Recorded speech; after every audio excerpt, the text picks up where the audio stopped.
একজন সাহাবী তাবিজের ব্যবসা করেন নাই। আমরা যারা তাবিজকে জায়েজ মনে করি, ভিডিওটা তাদের জন্য।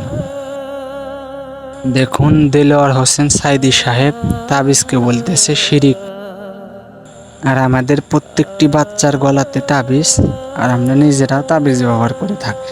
ভিডিওটা সম্পূর্ণ দেখুন, সঠিকটা জানতে পারবেন। একজন সাহাবী তাবিজের ব্যবসা করেন নাই। ঝাড়ফুঁক করেছেন, ঝাড়ফুঁক করা জায়েজ আছে, রাসূলুল্লাহ করেছেন, সাহাবায়ে কেরাম করেছেন। ঝাড়ফুঁকের জন্য কোরআনের মধ্যে দুইটা সূরা শুধু ঝাড়ফুঁকের জন্যই আল্লাহ নাজিল করেছেন, একটা সূরা ফালাক আর একটা সূরা নাস। সুবহানাল্লাহ বলেন। মানুষের ক্ষতি করতে পারে, জাদু টোনা করতে পারে, সেজন্য রাসূলুল্লাহ বলেছেন, লক্ষ্য করেন হাদিস, সূরা ফালাক সূরা নাস 3 বার পড়বে ফজরের পরে, 3 বার পড়বে রাতে শোয়ার সময়, পড়িয়া হাতের মধ্যে ফু দিয়া এই হাত দুটো মাথা থেকে শুরু করে শরীরের মধ্যে ডলে দিবে। রাসূলুল্লাহ নিজে এটা করতেন। আল্লাহ রাসূল বলেছেন, এই আমল যে করবে, দুষ্ট জিন, দুষ্ট শয়তান, দুষ্ট মানুষের অনিষ্টতা থেকে আল্লাহ তাকে হেফাজত করবেন।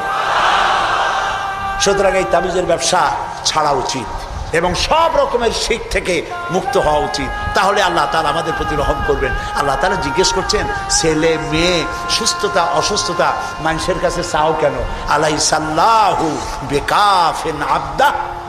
আবার শোনেন, কে বলতেছেন কথা? আলাইসাল্লাহু বিকাফিন আবদা। আমি আল্লাহ, আমি কি আমার বান্দার জন্য যথেষ্ট নই? আপনারা বলেন অবশ্যই যথেষ্ট। চিল্লায় বলেন অবশ্যই যথেষ্ট। আল্লাহ তাআলা যদি যথেষ্ট হন, তাহলে আমরা শিরকের কাছে কেন যাব? আল্লাহ কি পছন্দ করলেন দেখেন। আল্লাহ তাআলা পছন্দ করে লোকমানের কথা উঠাই দিলেন যে শিরক করবো না, শিরক হলো মস্ত বড় জুলুম। এই শিরকের কথা একটি আয়াত পড়ে শেষ করে দেই। আমরা কি আল্লাহর সাথে দেখা করতে চাই বলেন? এটা তো খুব খারাপ কথা হলো। আমি বললাম আমরা কি আল্লাহর সাথে দেখা করতে চাই? এই 4-5 জন করে চাই, আর বাকি লোকের অবস্থা তো খুবই করুন। আমরা কি আল্লাহর সঙ্গে দেখা করতে চাই? এইবার বুঝেছেন, প্রথমে বুঝছিলেন না। আল্লাহ রাব্বুল আলামিন বলেন, ফামান কানা ইয়ারজু লিকা রাব্বিহি ফালইআমাল আমালান সালিহান ওয়ালা ইউশরিক বিইবাদাতি রাব্বিহি আহাদা।